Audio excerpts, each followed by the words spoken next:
Bonjour et bienvenue. Je vous invite aujourd'hui à peindre donc ce paysage nocturne. Alors il n'y a pas d'esquisse parce que en fait ça se fait à pinceau levé et vous allez voir c'est facile. Il n'y a pas besoin de savoir dessiner. Il faut juste un petit peu s'appliquer un petit peu au départ. Donc on prend la feuille dans le sens de la hauteur, on délimite à peu près un tiers. Hein. Moi je n'ai pas mesuré, je l'ai fait à vue d'œil à peu près un tiers. Dans la partie basse vous mettez en fait deux petits coups de crayon là qui vont délimiter la largeur du tronc d'arbre que vous voulez et aussi son emplacement.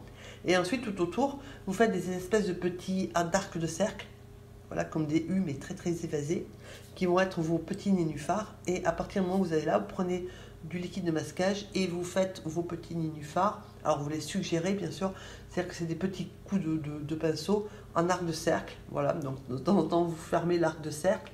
Vous savez pas la position de la fleur. Vous faites des projections donc de liquide masquage dans la partie supérieure pour les étoiles et vous tracez votre petite lune et vous y mettez du liquide de masquage. Voilà. Et une fois que vous avez fait ça, vous laissez sécher et ensuite vous mouillez la partie supérieure, c'est-à-dire le ciel, et on va commencer alors avec du jaune et ensuite on va continuer par du rose. Alors moi le jaune c'est du jaune de l'orchinacridone, mais vous pouvez mettre n'importe quel jaune en fait. Et vous ajoutez ensuite du rose, en sachant que si vous regardez, moi je mélange les couleurs sur le papier, parce que le papier est très mouillé, et que je préfère, enfin moi je m'amuse beaucoup à mélanger les couleurs sur le papier, parce que ça donne forcément des mélanges qui sont uniques, parce que vous pouvez le refaire 2-3 fois, vous verrez que vous n'aurez jamais exactement la même chose. Et donc, j'ai mis du rose, du violet, d'un couleur qui est la palette qui est pour le rose. Là, la couleur à droite, c'est du violet de cobalt. Donc, j'ai utilisé du rose et du violet de cobalt. Et puis ensuite, en haut, j'ai mis du bleu d'outre-mer qui, de temps en temps, reste bleu et de temps en temps se mélange avec du rose pour faire du violet. Et pour le violet, donc là, il y a deux choses, deux solutions. Voilà, moi, j'avais du violet il me restait, donc je l'ai rajouté. Je l'ai utilisé. Si vous n'avez pas de violet sous la main ou de violet qui soit déjà sorti, vous prenez votre bleu et votre rose et vous faites du violet. Donc là par contre, si vraiment vous voulez ajouter du violet, c'est peut-être mieux le mélanger un petit peu avant, comme ça vous dosez votre violet. Mais l'idée en fait c'est d'avoir un ciel qui part donc du jaune en bas à droite et qui monte vers le rose, mauve, bleu-violet en fait. Voilà. Donc après vous construisez votre ciel comme vous voulez parce que c'est pas un ciel super réaliste non plus. Enfin, je pense pas que ça puisse exister comme ça, tel quel en tout cas. Enfin, je sais pas. Mais en tout cas, c'est inratable parce qu'il n'y a pas vraiment de nuages. Il n'y a pas de. Voilà, vous le mettez bien comme vous avez envie de le mettre. La seule précaution, enfin, il y a deux précautions à prendre. La première, c'est qu'autour de la lune, il faut mettre de la couleur. Alors, la couleur que vous voulez, mais il faut mettre de la couleur.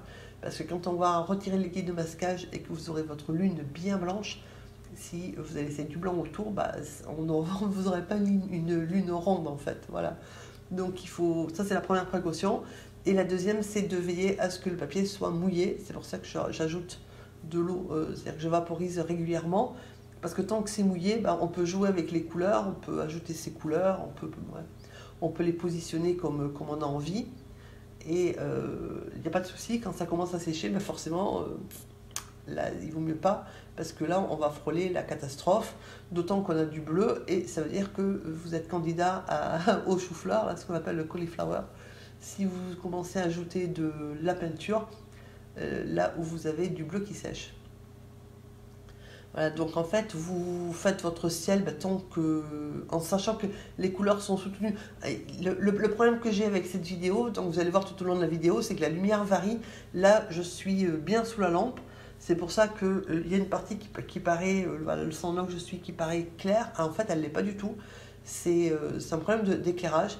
Et ensuite, vous allez voir, comme je peins une partie l'après-midi et que j'avais le soleil qui venait, qui partait, qui venait, qui partait, ça se voit en fait. C'est-à-dire qu'il y a des moments où la lumière varie, il y a des moments où je suis obligée de mettre les rideaux dessus et les rideaux, comme ils sont orange, voilà, ça affecte un peu la lumière. Voilà, donc ça, c'était les 5 secondes de magie. Mais voilà, tout ça pour vous dire qu'au niveau des couleurs, il faut que le ciel est très intense en fait. Voilà. Donc il faut vraiment, si vous regardez, j'ajoute de la couleur depuis tout à l'heure, c'est très intense. Même si vous ne fiez pas à ce que vous voyez là sur le moment, vous avez vu l'aquarelle finie donc, au début de la vidéo. Voilà, c'est vraiment un ciel avec des couleurs intenses. Donc si vous êtes... alors je suis bien contente que j'ai été un petit peu vite pour expliquer comment préparer le papier avant de dessiner, hein, tout ce qui est liquide de masquage et tout. Là je vous invite à aller voir sur le site où je l'ai réécrit en moins speed.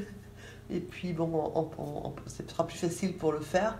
Mais même si vous ne savez pas dessiner, franchement, il n'y a pas de souci à avoir. Enfin, je veux dire, ça ne demande pas des talents de dessinateur extrêmes. Donc au niveau de la lune, je l'ai juste humidifiée. Attention à ne pas dépasser, sinon ça va fuser. Et j'ai mis un petit peu de jaune et de rose. Voilà, pour ne pas la laisser blanche, mais pour pas non plus la colorer, parce que le ciel est quand même déjà bien coloré. Et ensuite, donc, on fait les montagnes. Alors les montagnes, j'ai mis du violet. Voilà. Donc, alors le violet, soit vous prenez le violet si vous en avez sous la main et comme moi il était sorti, soit vous le faites, mais en sachant qu'il faut que ce soit un violet très foncé et que là, contrairement à ce que je fais d'habitude, je n'ai pas voulu avoir de transparence sur la montagne. Alors que là, la transparence, elle se fait toute seule. Hein, si vous regardez, je passe juste le pinceau et en fait, par transparence, on voit ce qu'il y a dessous. Donc, avoir la transparence là, c'était pas compliqué en fait. Hein, c'était même, je dirais que c'est même le plus facile. Sauf que si vous regardez, bon, déjà j'avais décidé qu'il n'y aurait pas de transparence. Ça, c'est la première chose. Et la deuxième, si vous regardez la photo, les montagnes sont bien sombres et il n'y a aucun reflet, aucune transparence. Voilà. Donc là, j'ai ajouté un petit peu donc, de bleu et de... J'ai essayé de mettre un petit peu de neutral teinte. Et c'est la couleur bizarre que vous avez vue en bas. Et en fait, j'ai trouvé que ça faisait pas terrible. Du coup, j'ai arrêté. Et j'en ai resté sur mon violet. Donc, l'objectif, c'est vraiment, pour une fois, de neutraliser tout ce qui est reflet et nuances, alors que d'habitude, c'est ce qu'on cherche. Après, je veux dire, c'est une question, là aussi c'est pareil, c'est une question de goût. Si vous voulez, je veux dire, ce serait pas, là telles qu'elles sont, les montagnes, c'est pas choquant parce que même si c'est la lune, la pleine lune, ça éclaire quand même. Hein, donc, je veux dire, qu'il y ait des reflets sur les montagnes, c'est pas choquant. Bon, moi j'avais décidé qu'est-ce qu'il n'y en aurait pas. Voilà, donc du coup, bah, je me suis débrouillée pour pas qu'il y en ait. Mais là encore, enfin, je veux dire, c'est vraiment. Alors, si vous commencez et que vous avez peur de faire ce que je fais, parce que là, c'est pas sec, hein. Donc, ça veut dire que potentiellement, on risque l'accident. Si vous craignez de faire une bêtise, hein, d'avoir des couleurs qui se dénaturent, vous savez, avec l'espèce d'auréole et tout qui se forme, laissez sécher la première couche et vous refaites ce que je suis en train de faire, c'est la deuxième couche, vous la refaites une fois que c'est sec et là, vous ne risquez absolument rien. Donc, une fois qu'on a fini, on tire délicatement le ruban de masquage qui délimitait l'horizon. Comme ça, on a un bel horizon bien propre, bien droit, bien nickel. Et on s'attaque à l'arbre. Donc l'arbre, j'ai mis un petit peu de marron Vandyck et mélangé avec un petit peu de violet bleu, de manière à avoir en fait cette couleur. Parce que forcément, c'est la nuit, on ne peut pas avoir une couleur marron éclatant. Et donc, je l'ai monté avec du 8. Et là, il n'y a pas de modèle parce que je l'ai fait au fur et à mesure. Hein, il n'y a pas d'esquisse dessous. Bah, vous faites votre tronc d'arbre et vous faites après vos branches comme vous en avez envie. La seule chose qu'il faut faire attention, c'est que quand vous faites des branches, les branches qui sont en hauteur, il ne faut pas que les branches, surtout les plus grosses, là, parce que j'en ai fait 3, voilà, les 3 plus grosses branches, il ne faut pas que la réunion des 3, en fait, si vous les associez mentalement, elle soit plus large que le tronc, parce que, a priori, quand même, c'est le tronc qui montait, enfin, elles sont issues du tronc, donc vous ne pouvez pas avoir des branches en haut qui soient plus larges, voilà, ou bien une branche aussi large que le tronc si vous en avez 2 autres à côté. Il faut juste faire attention à ça. Après, voilà, vous faites vos branches dans tous les sens, bon, pour montrer que c'est un arbre, et vous laissez sécher tel quel. Donc il n'est pas fini, bien sûr, mais on va laisser sécher et on va s'occuper en fait du bas en utilisant exactement les mêmes couleurs que le bas. Donc le bas, je l'ai fait en sec, en mouillé sur sec, c'est-à-dire que j'ai peint sur du papier sec. À la réflexion, je me suis dit, un peu tard, que j'aurais dû le faire comme le ciel, c'est-à-dire en fait en mouillé sur mouillé, qui aurait été peut-être plus facile pour celles et ceux d'entre vous qui débutaient, parce que là, c'est quand on le fait comme ça, le souci, c'est qu'il faut aller très très vite, parce que comme il y a pas, le papier n'est pas mouillé dessous, si vous n'allez pas assez vite, on va voir les différences entre les différentes couleurs. Donc on commence par du violet. Donc là par contre, je vous ai mis la photo de référence. Hein. Voilà, il y a un ordre de couleurs, donc on commence par le violet. Et ensuite on va donc intensifier un tout petit peu le violet à gauche et puis un petit peu donc, sur la droite. Et là on va passer donc c'est la même couleur que pour l'arbre, c'est-à-dire que c'est j'ai mis un tout petit peu de marron et du bleu, en fait, du bleu d'outre-mer. Et de manière à faire une eau un peu foncée. Alors moi au début je voulais faire une eau comme ça, foncée, mais alors pas bleu évidemment, mais pas marron non plus. Voilà, c'est pour ça qu'on voit bien par moment entre le marron et le bleu quand ça se décompose, quand je pose la couleur. Je voulais pas une eau marron et je voulais pas une eau bleue non plus. Alors ceci dit, la couleur que j'ai posée à droite, hein, c'est de l'outre-mer avec du marron Van Dyck. Ça, c'est très très proche de l'indigo en fait. Et, voilà. Alors je sais plus pourquoi j'ai pas utilisé de l'indigo, parce qu'en fait il faut éviter de mettre trop de couleurs sur une aquarelle si vous voulez garder une harmonie. Voilà, donc ça c'est la première chose.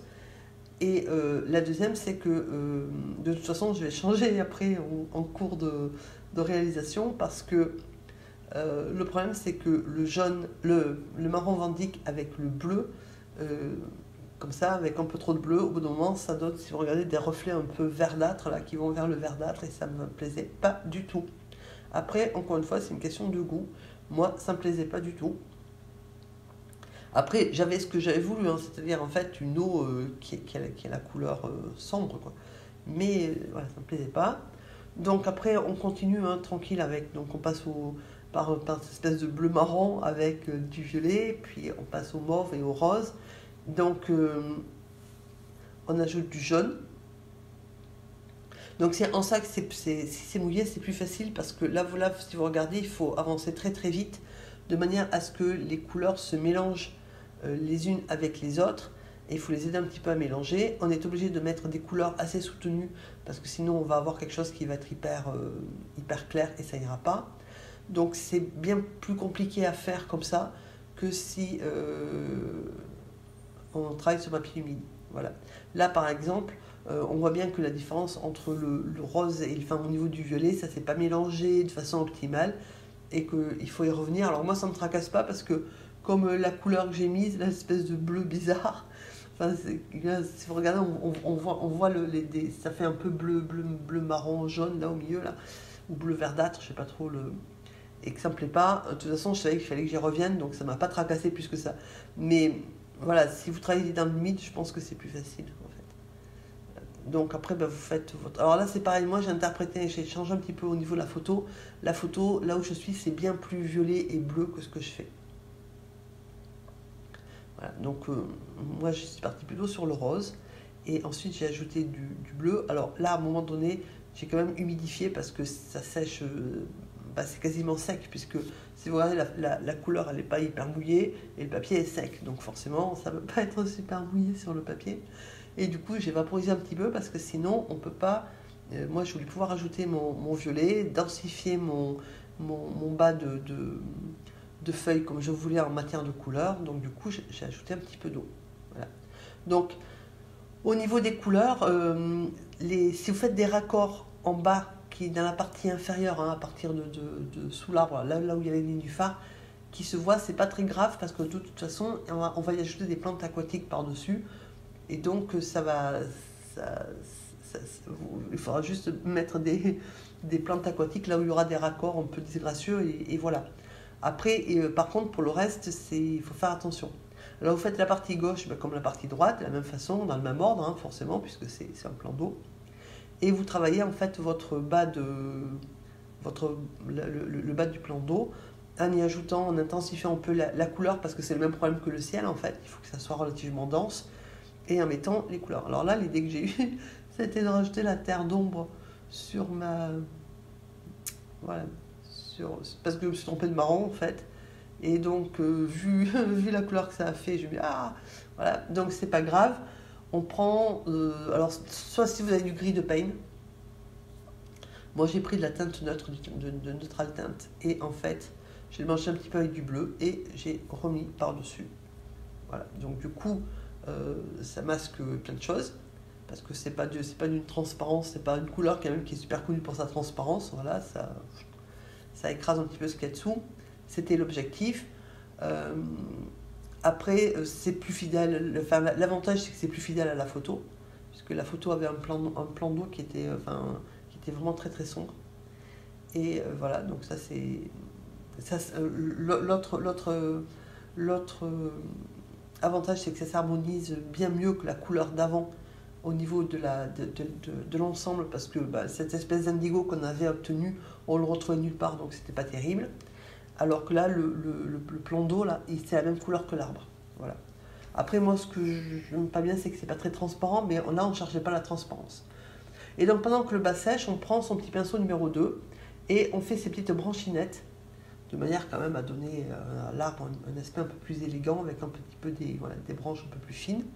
Donc là, c'est pareil, il n'y a pas de modèle spécialement. Vous faites l'intérêt justement de ce genre d'aquarelle, c'est que comme rien finalement n'est dessiné dessous, on se laisse porter par son pinceau et puis par son envie, et puis c'est très libérateur, ça détend beaucoup aussi. Et puis ça permet un petit peu de fantaisie aussi, ça fait du bien.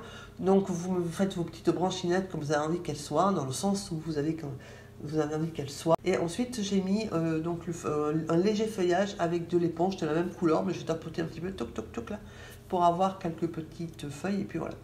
Et ensuite donc avec la couleur, donc là attention, du bleu et du marron Vendic, avec éventuellement un petit peu de Neutral Tint, mais j'ai mis plus de marron qu'autre chose, d'ailleurs ça se voit, il est plus marron qu'autre chose. Et on va faire en fait les espèces alors il y a des endroits ça date de la terre quand même, parce que l'arbre il est bien enraciné quand même, qu'elle est dans le sol, il flotte pas. Et puis donc ces espèces de morceaux de terre qui sont rattachés plus ou moins à la berge. Voilà, donc vous le mettez un petit peu pour que ça soit harmonieux, hein, comme vous avez envie que ça soit. Et puis ensuite vous faites de la végétation qui est donc sur ces parties de terre, donc toujours avec la même couleur, toujours avec le petit pinceau numéro 2. Alors vous faites des végétaux qui sont tantôt fins, tantôt un peu plus épais, tantôt avec des feuilles, dans à peu près tous les sens, et avec la petite éponge, par endroit vous tamponnez un petit peu de manière à faire ces espèces de petits... soit suggérer des espèces de petites feuilles, de petites graines, là, je ne sais pas trop comment on appelle ça, il y a plein d'herbes qui sont comme ça, là, de manière à donner un petit peu vie à votre végétation. Voilà, vous faites attention que ça ne soit pas de pencher tout du même sens. Voilà, et ensuite vous tirez votre liquide de masquage, et là on va s'attaquer au nénuphar. Donc là honnêtement au niveau des nénuphars, ça va être ce qui est le plus casse-pied à faire. Donc il y a moyen de simplifier, mais voilà. Donc en fait il y a des nénuphars roses si on regarde sur la photo, et donc on fait un peu sur leur reflet, et les nénuphars qui sont blancs et qui eux n'ont pas de reflet. Voilà, ne me demandez pas pourquoi, je ne sais pas, parce qu'il aurait été quand même logique, on voit le reflet des nénuphars blancs.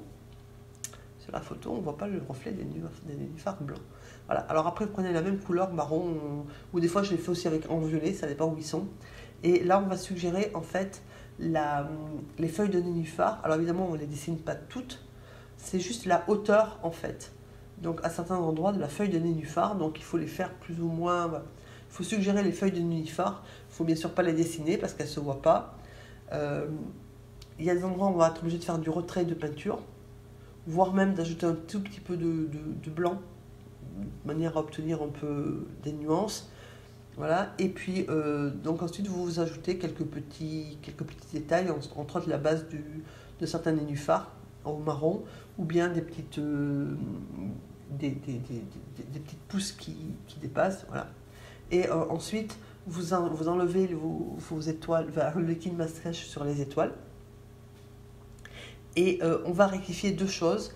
D'abord le reflet, parce que voilà, il ne me plaisait pas. Et ensuite l'arbre, parce que en fait, vous devez avoir normalement le même problème que moi, c'est-à-dire que quand l'aquarelle est transparente, ben, la partie supérieure est plus foncée, ce qui est logique parce qu'il y a déjà de la peinture, alors que la partie inférieure est plus claire puisqu'on a peint sur le papier. Donc là, c'est pas grave, on va y ajouter c'est un mélange de marron Van Dyck, de neutral teinte et de bleu. Et on va refaire le tronc, en fait, de manière à lui donner une unité. Et l'autre avantage, c'est que ça va s'harmoniser aussi avec le plan d'eau, puisque il y a de la neutral teinte, alors qu'on n'avait pas du tout utilisé ce coloris sur toute l'aquarelle. Voilà. Donc l'autre avantage aussi, il est là. Voilà, donc je vous remercie d'avoir suivi cette vidéo. Si vous avez des questions ou des commentaires, n'hésitez pas, j'y répondrai avec plaisir. Et j'espère que vous vous êtes bien amusés, parce que franchement, comme justement, il n'y a rien de position au départ, mis à part la lune, bah, je trouve qu'on s'amuse quand même bien, ça fait du bien aussi, de temps en temps, de laisser son pinceau, voilà, et de le libérer et voilà, de pas suivre des choses qui soient trop prédéfinies, trop cadrées du départ. Voilà, donc j'espère que vous êtes aussi autant amusés que moi à faire cette aquarelle et que vous avez pris beaucoup de plaisir. Je vous souhaite une